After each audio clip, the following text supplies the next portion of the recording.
I recently got done a conversation with someone, and during that conversation, we she was sharing with me a bit about where she's taken her business going forward. And as she was talking to me about where she was taking her business, she was describing some of the the conventional levels of what comes next. It's like I'm thinking I can bring this into my organization and become a coach there. And she went on and continued to share more about a bit of what her goals were when it came to that. And it was really funny because right as she was wrapping up all of that, she put in this one last sentence. And the sentence was something along the lines of, and then once that's all done, like I'm gonna go off and like start creating something that's gonna have me on stages and talking to people and bringing out like this thing that I have to get out in the world. And all of a sudden, I felt it within my body. I felt my entire body just like shift and get energized because in that moment she was energized. And what ended up coming from forth from this year was a realization that the things that she had wanted, she had felt was actually something that would require a whole lot of work, something that would be years down the line that she needed to prepare for in a number of different ways. And in that conversation, from the moment that we got into what actually mattered for her, we were able to leave that conversation breaking down those beliefs and the mindsets of that it had to take a long time. We left there with 4 or 5 different ways to go and explore and bring that idea to life now in a number of different ways. And we were talking about it later on. I actually recently had a conversation with her as a follow up. She said, "You helped break down the overwhelm for me. You helped take this idea that was this huge, lofty thing that had really overcomplicated and brought it into something that I could take a tiny step on today and start seeing that come to life." We'll start this conversation here with a question for you. Where's something in your world where you potentially overcomplicated or brought in more than is necessary? And what might it be like if you're able to just bring it down several levels to what is the smallest action that you can do today? Today, I'm going to get a chance to speak here with Gina. And Gina is someone who has actually been a really instrumental part along my journey here. Gina was there in the parts of my emerging as someone who's willing to speak what is honest and true to me, to speak the things that have been uncomfortable for decades for me to really be able to sit in conversation with. And she does it in a way that not only kept me, kept space with me, but also allowed me to continue to grow. So there's so much more that I can share here, but Dina, I just want to kind of bring you on and just really spend some time focused on you. So I'm going to unmute you now here. It's wonderful, wonderful, wonderful to be able to serve you today in today's conversation. Thank you. Yeah. So Gina, we're going to spend time really focusing on you and going through your inner journeys and seeing just basically how I can help you bring out more of who you are to create, I'd say make your difference by leveraging your difference. All right. But before we get into all that, I think it'd be really interesting just to kind of go through a bit of your journey with you. I'm really curious about your outer journey, the things that people see on the outside, your highlight reels, the things that might be in your bio. And here goes something, and this is the first time I'm saying it here, but like, feel free to enter the brag zone and to dance in the brag zone. All right. Like this is, I spend time with outliers. I know that you do great things. So feel free to put that out there. Can you tell us a little bit about your highlight reel? So the outliers are like, oh, that's nothing. That was just a job. Exactly. Yeah. So can we? Yeah. So why do you already know it? So follow that feeling. So I'll tell you I'll start from now because it's more top of mind to me. Yeah. I am a regional sales manager for a privately held medical company. I'm responsible for more than $100 million in sales and revenue and 6 people on my team in a very rapidly growing and changing business. And I've spent the last 25 years in healthcare sales. I sold disposable products to the operating room for most of that time. And interestingly enough, just 3 years ago, I changed from selling operating room products and being both a sales leader and an accomplished salesperson in that field to selling pharmacy outsourced services. So, lots of people say, wow, why would you want to change after all this time? One, I was bored with what I was doing. And two, just an opportunity was presented to me.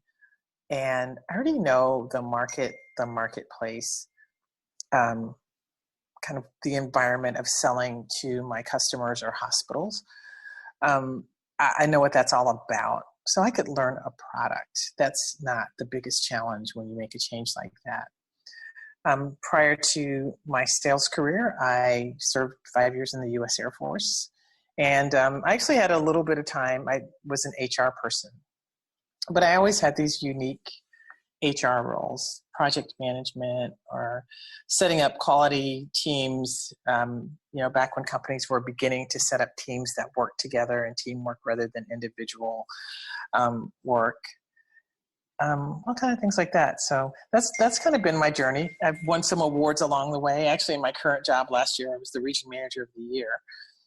I think somebody's going to beat me out of that this year, but that was my deal last year. I want to really acknowledge you for all of that there, Gina. Like, yeah, this is, I love hearing more about your journey and love seeing you where you play. There's a ringing sound that keeps coming up. Do you hear that? Oh, if so, yes. Maybe that's from my computer. Okay. For me, and as you're turning that off, like for me, I know that there's sounds that happen all around. Typically, if I don't hear it, I won't mention it. But I love to just make sure it just happened right now, just so you know. Okay, it should be gone. I think somebody was texting me over my computer and pings like that. Awesome. So can I tell you a story? Please. Since you know me a little bit, I was at lunch with my mom and my brother over Thanksgiving. And my mom was kind of, your parents don't really know what you do because often our jobs are nothing like the kind of work they had. My mom was a school teacher.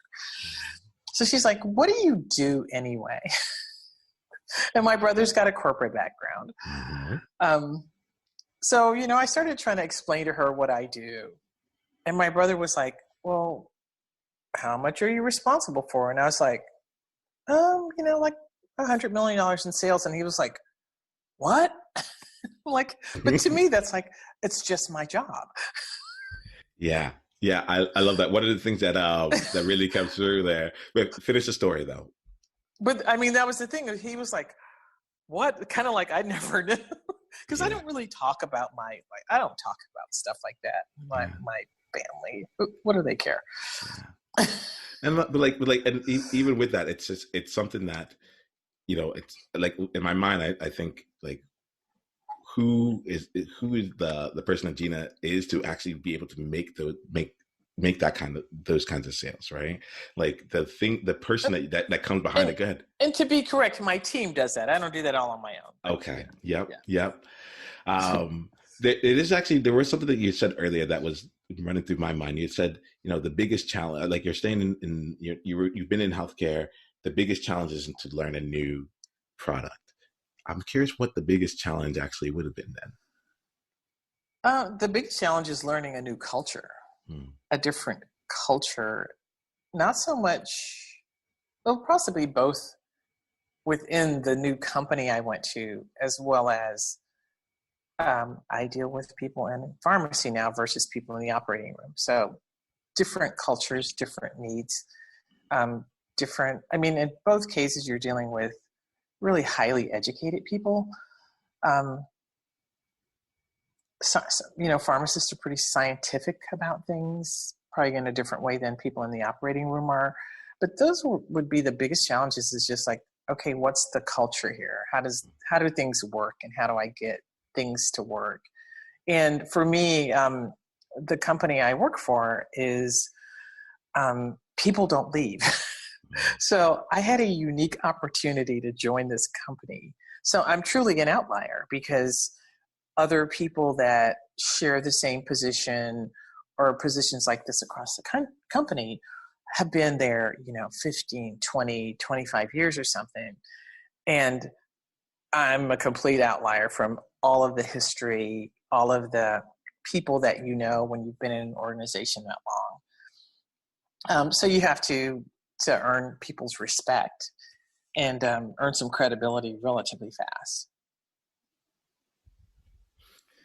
Yeah, I'm like I find myself curious about that, but I also feel like how to play that game as well, like to be able to make that come to life. So let me ask you. Yeah, go ahead, Dina. Sure, go ahead. No, go ahead. When I do. Yeah, I like that. It's like the answer is yes. I do not. Yes, I do. Yeah. And I have the sense that that other outliers out there also get that, where it's like, because when you're saying this, my mind goes into the rooms that I have joined where I've been the outlier and originally like an outsider, honestly, and then to find out, okay, how is the game played here? And then be able to then say, okay, now that I know your rules, I know how to score points and so on and so forth there. And there are still times when I feel like an outsider because, and I realized that I was kind of struggling with it a couple of weeks ago. And I realized I'll never have the history these people have that have been here 20 years and they've worked together for 20 years.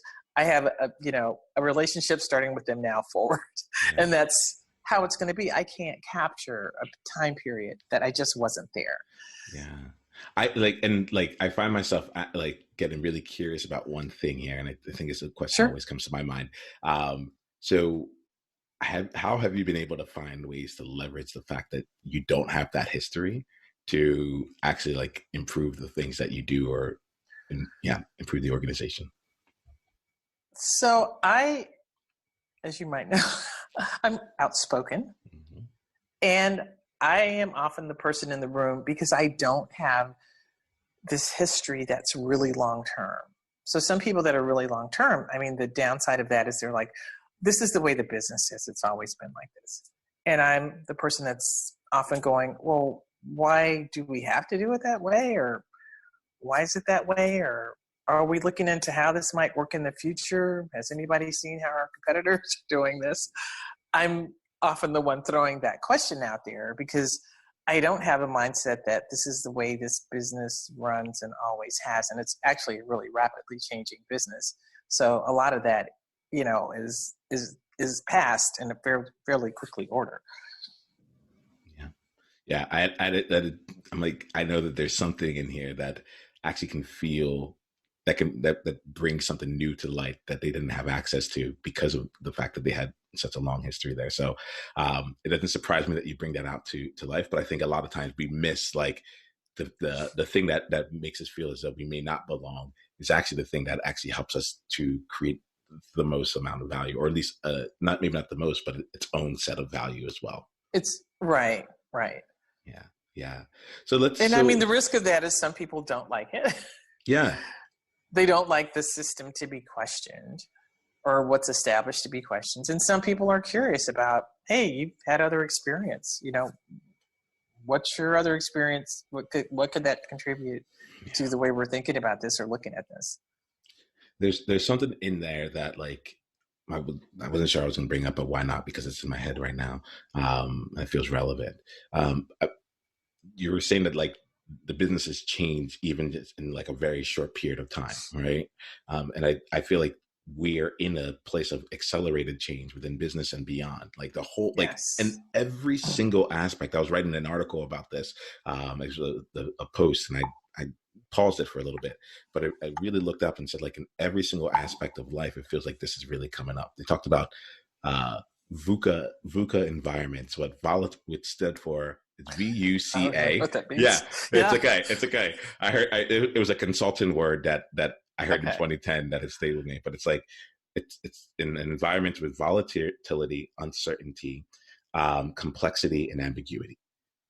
And I can't think of a space right now that isn't full of all of that right now, or an industry that doesn't have that going on for them. Yeah, every space, including I think personal life. I feel like time-wise, like Thanksgiving happened, And now it's January 3 weeks later. Yes. I just feel like that time has passed more quickly than ever.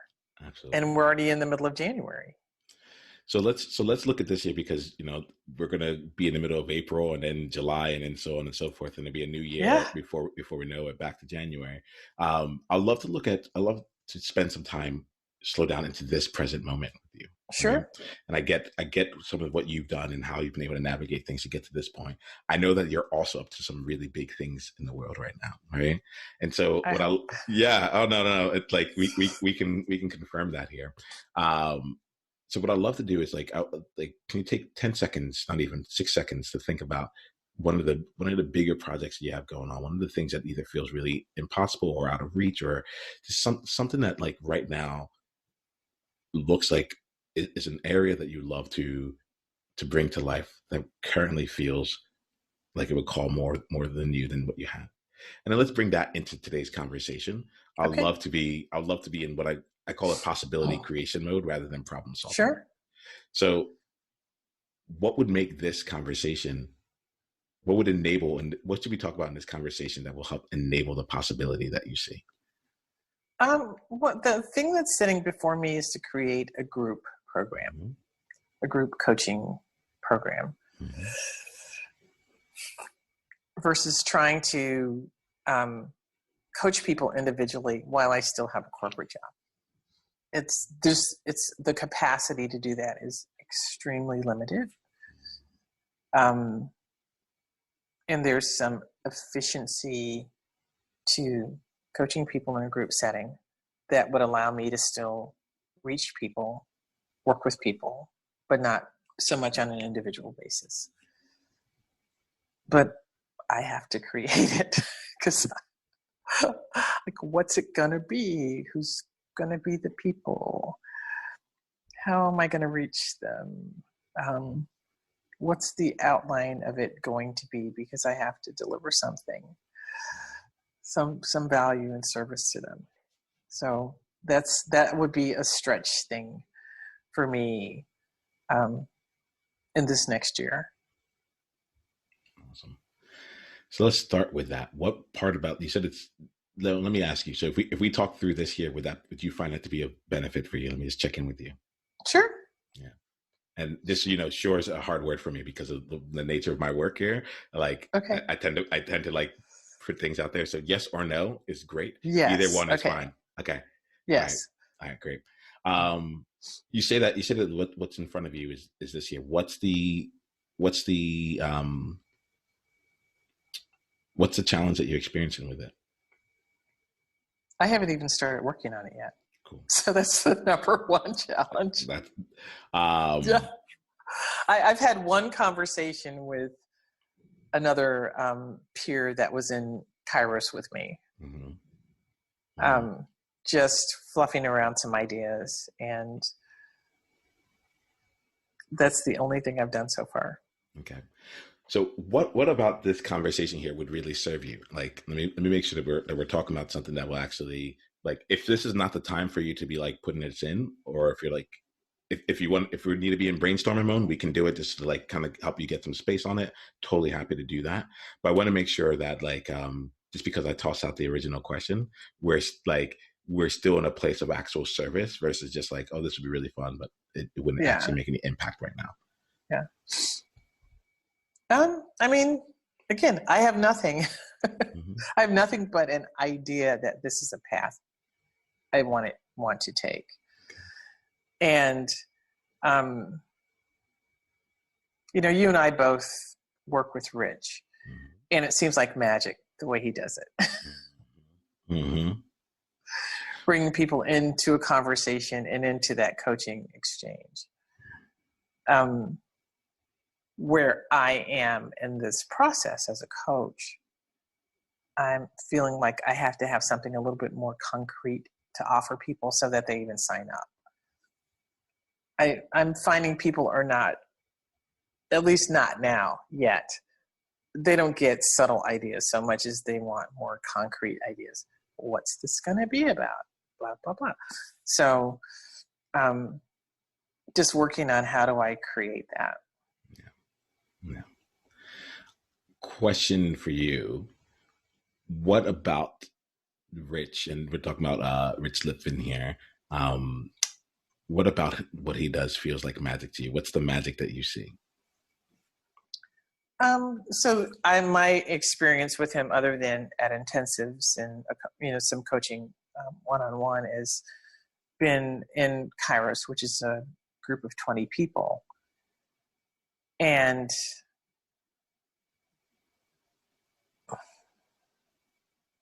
you said this experience is going to help connect you to some people, help you learn to be to elevate your business, grow to other points you want to grow. When we start a coaching session, it actually usually starts with a story.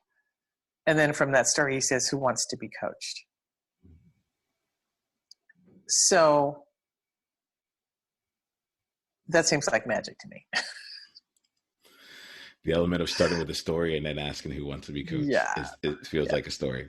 That feels like a magic to you. Yeah. Okay.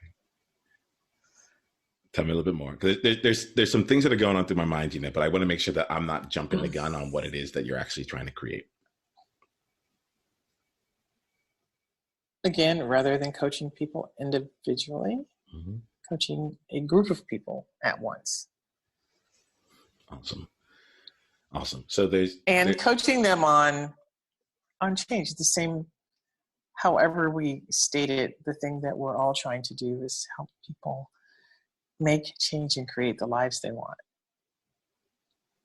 So there's a couple different elements here.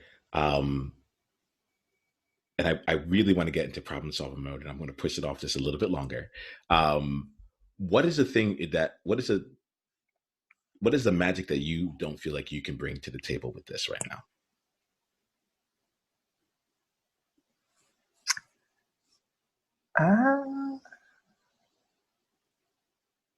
I don't feel I have the magic enough of a reputation, of a track record in this endeavor to have people go, yeah, I think I just want to be coached by Gina, so I'm going to sign up to whatever she's going to advertise for the next 6 months. Okay, cool. So then what if you were able to build that reputation and credibility? That would be awesome. Okay. But I see that taking time. So I've been able to coach probably fewer than 10 people in the last couple of years. One, because I do have some just time limitations to build, to do the things, to connect, invite, all the things that we want to do to help people decide and us decide if it's right to have a coaching partnership. So this, like you had said earlier, and this word it didn't escape me. You talked about capacity. You talked about like having the capacity for this year. And I was really curious about that word capacity for you. Could you just really let me know, like when you think about it, I'm now highlighting it here, but when I say capacity and you having the capacity for the group program and things like that, what comes to mind? What feels like we need to, what does capacity mean to you in this environment? So capacity means that part of it means time. Part of it means being able to be just like emotionally available and present to serve people. Whatever sort of business related task I will do to attract and gain clients. So capacity is all of that. As an example, I sat down tonight and before our call, just not associated with the call, but just some work I'm doing, kind of like, what are the top 5 things I need to do this week? And my tendency has been to list 20 things. And I got to number 5. And I in my mind, I want to try to do more than that. But I just really ask myself, do you honestly have the capacity to do these other things you want to do? And the answer was no. And that pains me. But it's like, do these 5 things well. And then next week, let's look at the next 5 things that are there. So things may go more slowly than I want them to. I might not connect with as many people as I ideally want to, or whatever. But what's my real capacity, other than making the list of 20 that's just not going to be possible to complete. So part of it is, it's having the time. And it's very difficult, I found, to try to serve 4 clients while I have my corporate job. It doesn't seem like a lot of clients, but I travel a lot. So, I may or may not be here, or, there's a lot of stuff that comes into it. Yeah. So first, it feels like before we get into the what's of the groups and all that stuff there, I feel like this capacity part needs to be really respected first and foremost. Because so let me ask you here, what do you feel that you have the capacity for? Because in my mind, the same way that not having the history, the 20-year history, and everyone else has capacity for so much other stuff. Sometimes I think, man, I wish I was doing coaching on the side, because I would have such limited time that I would automatically know what it is that needs to get done, versus, man, I have all this time today, maybe I'll go out this year, I'll let some thoughts come to mind, so on and so forth.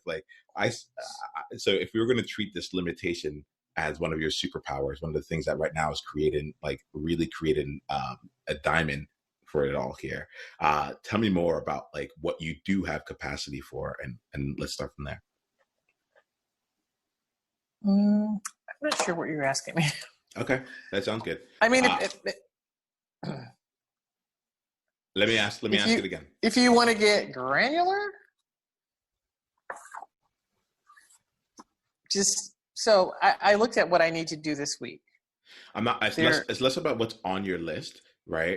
And more about for what you're trying to build right now. What do you feel like you have the capacity for? Because that's really, I just want you're talking about building a group program, and I'm hearing some of how other people are doing it there. And what I want to start off first is just respecting you and your capacity first.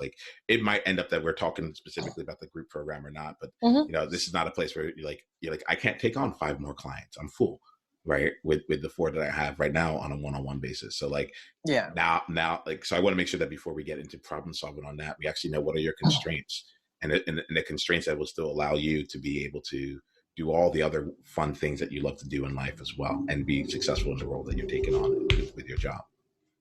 Yeah. So I'm at capacity at 4 clients. I mean, and that's really a lot. Again, in addition to a corporate job, in addition to fitness stuff I do, and just trying to have a life. So I would like to serve more people, and I'd like to create a way to serve more people.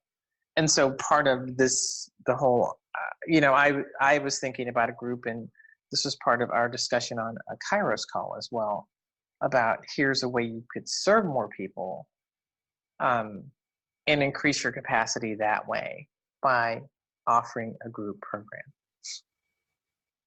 So it just seems like a sensible approach to me. And then just check in with you on this here, because I love groups, right? So I just wanted to just check in with you just as we have a little bit of time.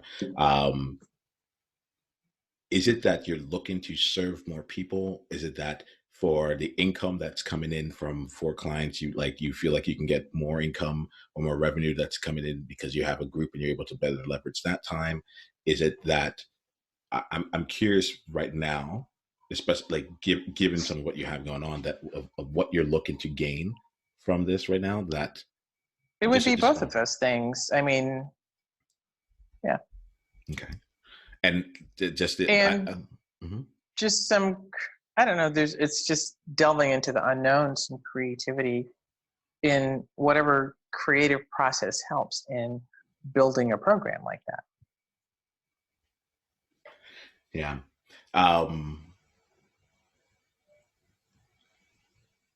So the thing that comes to mind that's making me smile right now is I'm going back to the magic of Rich Lippin. All right.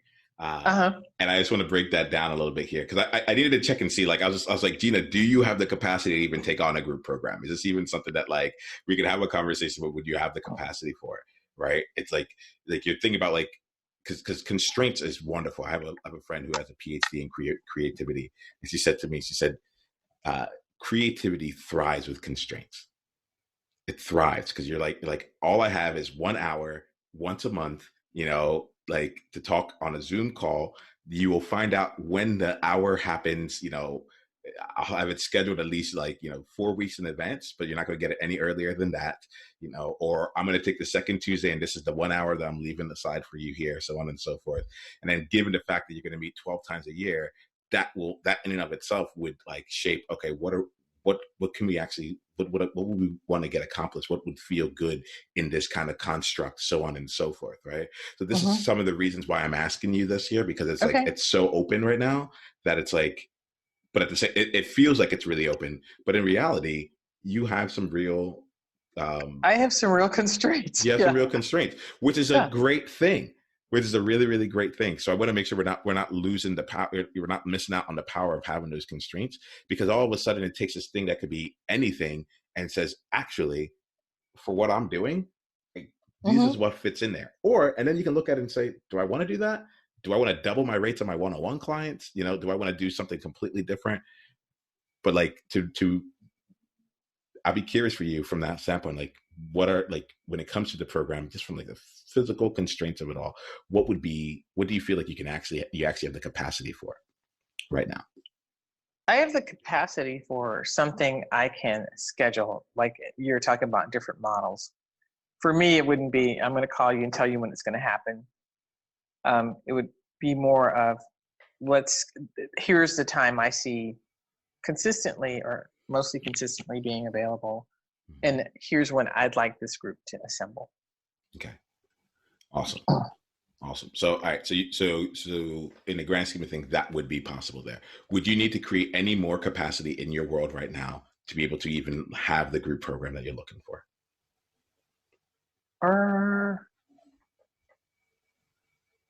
No. Okay.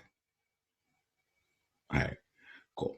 So then, with that there, I did want to make sure we spent some time on the capacity, because that's the part, like, I think a lot of times we can come in here and you can find a lot of people who will brainstorm and say, put in this feature, talk about this benefit, so on and so forth. But they might have missed the fact that, like, actually right now, do you even have the time to think about what all those things would be? Do you have the time to do like the pre-work, the post-work, and so on and so forth? Which is why I was asking you about what is the magic of Rich to you. Like, part of what I love about his magic is like he comes up with some story, right? Because I've experienced it as well. He comes up with a story. And like, that's all the prep he needed to do for the entire conversation. And that was it, but that to me is part of the magic, So I want to tap in, like, and to tell you the truth, I am modeling that myself. So I start off here with a little bit of an introduction. Like, I don't even know what I'm going to say before I say it. In the future, I'll probably have more that, like, I'll probably start figuring out more about like how I want to enter it in and to be all that. But I'm like, today I want to practice with a story, because I just finished talking to someone and she said, give more examples. So I'm like, let me practice leading with a story today and setting that as a context and go in. And then afterwards it was like, so what should we talk about? And so here's my fear. What if people just sit there and stare at you and go, well, she's supposed to have something we're supposed to talk about. Aha. Do you feel that for me right now in this conversation right now here? No.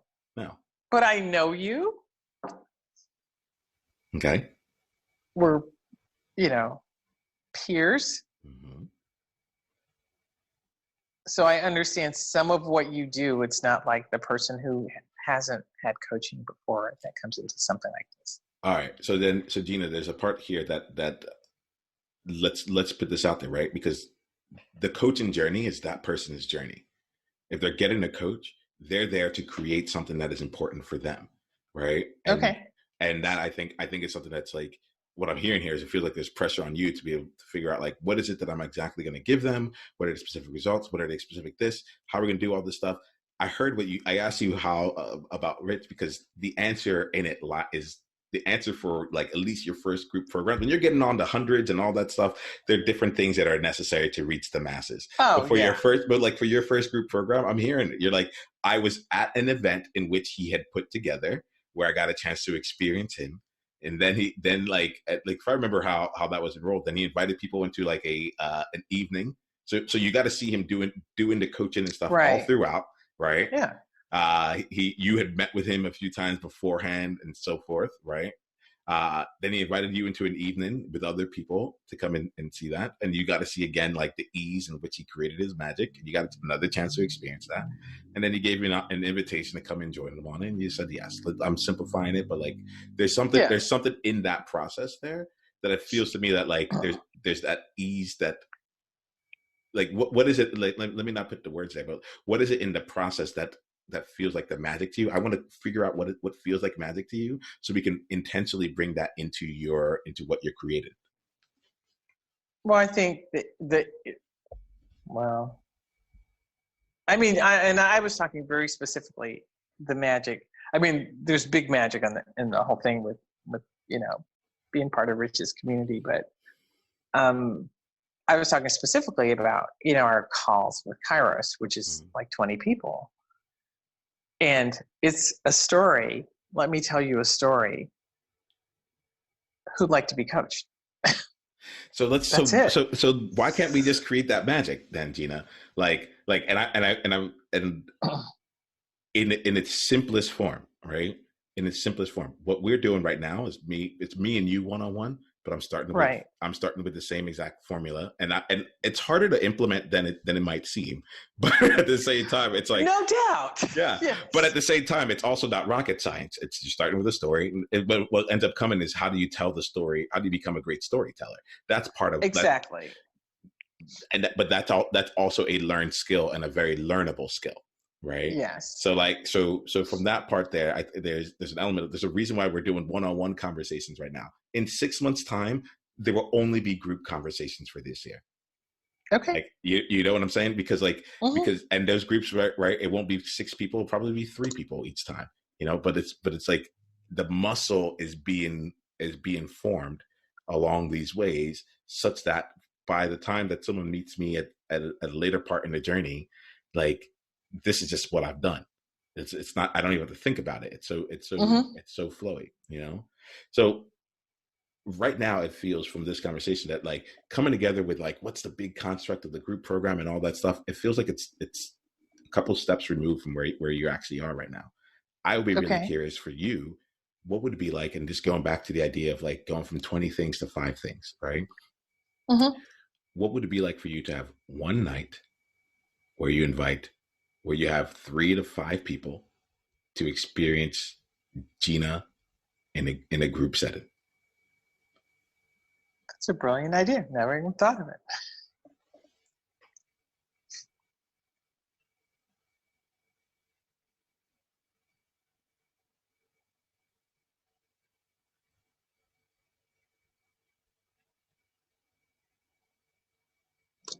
I like it. Had not even thought of that. Let's take out the complications of it. Let's just get to like the core of it for you and let it build itself as it needs to, but give you the chance to do it. And all you need to do, maybe for now, like all you need to do is come in, figure out what story you want to tell. And we both know Rich, so like some of them are his stories. Some of them are stories that have happened in the past. And some of them he's literally reading someone else's story. But it serves. Yeah. And you can simply let people know, hey, we're going to have this night here. Bring your biggest challenges, bring your biggest fears, bring the biggest changes that you want to have. Tell them what to bring. But like you as their coach and as their leader in this regard here, lead them to bring what they need to. It's not your responsibility. And then you get a chance to practice that. He knows without a shadow of a doubt that he can say a story and then ask the question, who wants to get coached? And know that 20 people of like 20 high performing leaders and individuals and coaches and so on and so forth are going to get value from spending time in that conversation. He knows it in his bones. There's no like, I need to get all this ready to, he knows it. His job is to start us off. And even that, he's unattached to, like, do you use the story or not, you know? Yeah, exactly. That's a very good insight. I appreciate that. Yeah. It's interesting. I mean, like, if you even look at the flow of today's conversation, I started off talking about my story. I went into the story myself. The person I brought up was like, I'm creating a whole lot of like, the thing in my mind seems really, really big. And it just so happened that for today, that context actually made, like, apply to what was going on here. Take it from this huge group program. It's like, what if we just did the one? You know, I wasn't attached to it. There's a number of times that I've had stories come up that we don't use those concepts at all. You know? Yeah. How do you feel right now inside your body? I feel good. I feel like I feel good. Yeah. Is there anything else that we need? Like, we might be there. We might be there in terms of like making this happen. I think the idea of using your limitation and using the capacity you have as almost like a way to just flip this up and make it into something really interesting feels like it might be a really nice lever for you. Yeah, I think so. And I've been thinking of the limitation as a restriction rather than a gift. So. Yeah. And that's going to make it that's going to make it really, really tempting to the people that you choose to be there. You only get 5 people. You only have an hour and a half on this one day. You know, I only do this once a month. Like, it's really important. Or I don't even know the next time I'm going to be able to do it because my calendar is so up and down. So, like, when you commit, it's an actual commitment. You know, there's elements of this here that can actually bring something out of the person before you even get into the room. Okay. And then we got to see your magic. Wow. Yeah. Have fun with it. It might be doing these. You know, yeah. So I did 3 goals for this year, 3 very kind of big goals.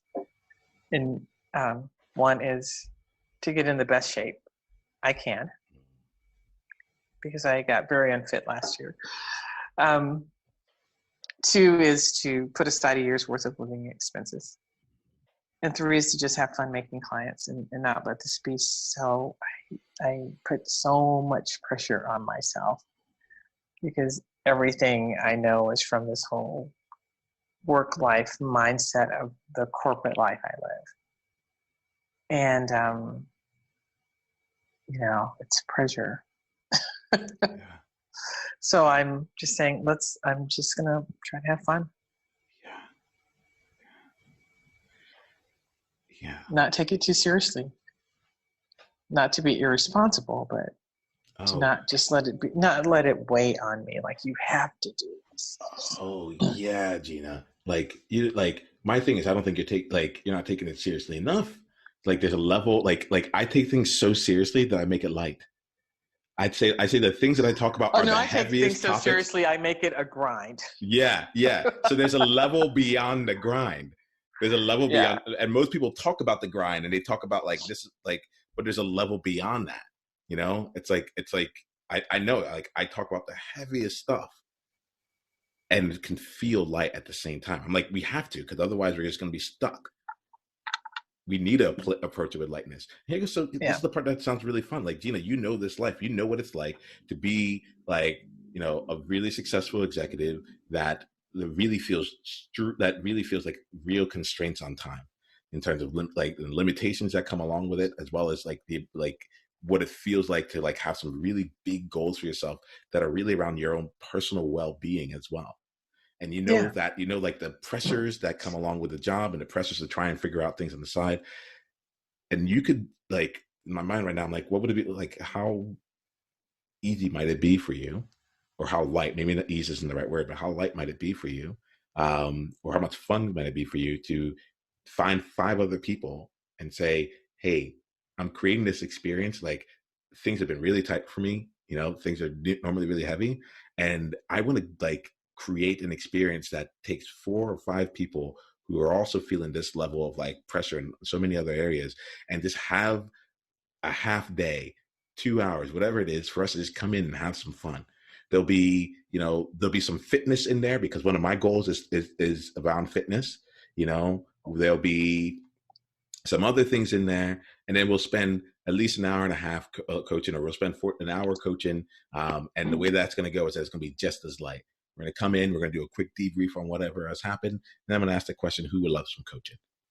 And we're going to leave there. That. It's going to be light, easy, but life-changing. I like that. And I'm speaking at an event Saturday. Mm-hmm. And I want to have an offering to leave there. Mm-hmm. And I just I don't have time to work on something that's all complicated. Mm-mm. Mm-mm. I can feel it, like the energy. I was like, none of that, no, no. Yeah, I mean, you're fun. You have and my talk, which is, I came up with myself as this talk called "Your Health is Your Wealth," mm-hmm. and it's really about the things that we just talked about. People exhausted. Here's how you can take care of yourself. Here's how this relates to your success and well-being, the success and well-being of your family. If you don't take care of this, things might not go as well. Yeah, Gina, as you're saying this here, I feel like an invitation to a one-off thing where they don't have to make any commitments. They don't have to see how it fits in their whole grand scheme of life, all that. It's just they get a chance to go and experience it with you. And I get the sense, Gina, that part of where there would be your magic would be in the areas where you don't have to stop what you're doing to then turn on being a coach. It's mm-hmm. if there are things that you're doing to be fit or to meet that there, to carve out one time a month where you invite other people to come with you, Oh, that's a cool idea. Yeah. And the idea is, let's not add anything new to your plate at all. Let's keep what it is that you have going on. Okay. And right now, I feel like just finding these one-off in activities without having to make anything into anything larger, and just seeing how can I just make this light and easy? If this was going to be easy for me, I love podcasts. It's easy for me to do podcasts. It's super simple for me to sit down, literally come in, and the story I have beforehand, I make it up on the spot, and I talk to whoever shows up, and we take that conversation on the spot. And I've done 4 of these today, and it's just I'm more energized than yeah. It's and it's before 11 o'clock a.m. This is simple for me. If I had to go and put together a speech or whatever, and it just gets, these things get hard. They get heavier. You don't have a lot of time. That's your gift. Hey, so when you have your time, you make sure you're using it well. And now the only question now is, who do you want to spend that time with? Yeah. And someone's going to see your magic and they're going to be completely inspired. They're like, you don't get it. We went on a bike ride and then we did this. And then we got then we sat down, we had lunch, and that conversation. And then over lunch, she just said, who would love to get coached? We got done, we finished eating, and then we sat down, we found we got these blankets. We sat down in the park, and she just asked the question, who would love to be coached right now? And we just had the deepest conversations, the most life-changing conversations. And it was just easy. This is your magic is different than Rich's magic. Your magic is different than mine. Oh, totally. Yeah. I recognize that. But it's the ease that I feel if you can just I don't even have to try. I love these ideas. Yeah. Without having is finding ease and yeah. And people this is the thing that's really, really cool about it. You're asking, what am I going to get out of it? They get to experience the ease. They get to experience a release from the pressure that they're feeling in other areas. They get to have, with the limited, there's freedom in structure. I think that's kind of where you're look, it's easier for me to take the same time every on a regular basis than to come up with this time all the time. There's freedom in structure. So it's you're figuring out for them how they can get the ease. You are the person that's creating space for them in their life, because everyone else is trying to take up space. And you're doing it with the activities that they would love to do, but they haven't given themselves the chance or time to do it. Yeah. I like it. Yeah.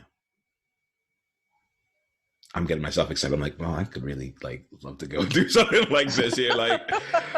It's like, I'm like, because I would love to see you in your element. I think that's really it. And it's like about keeping you as close to that as possible, where you're having fun and you're doing, you're living your values.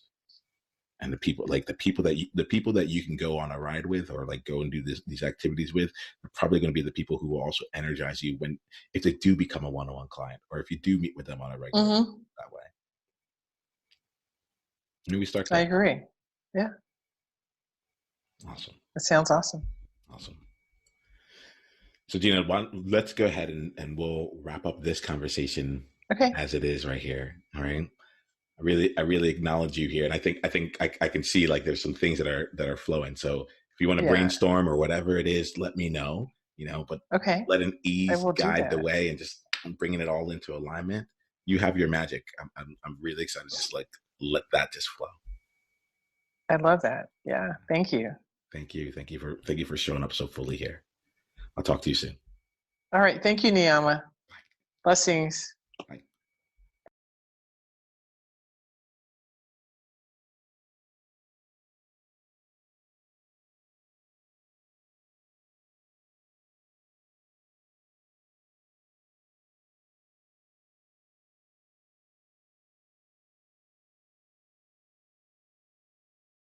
Hey, Niiamah here. Hit the subscribe button if you haven't yet, and then go ahead and leave one of your insights from today's video in the comments below.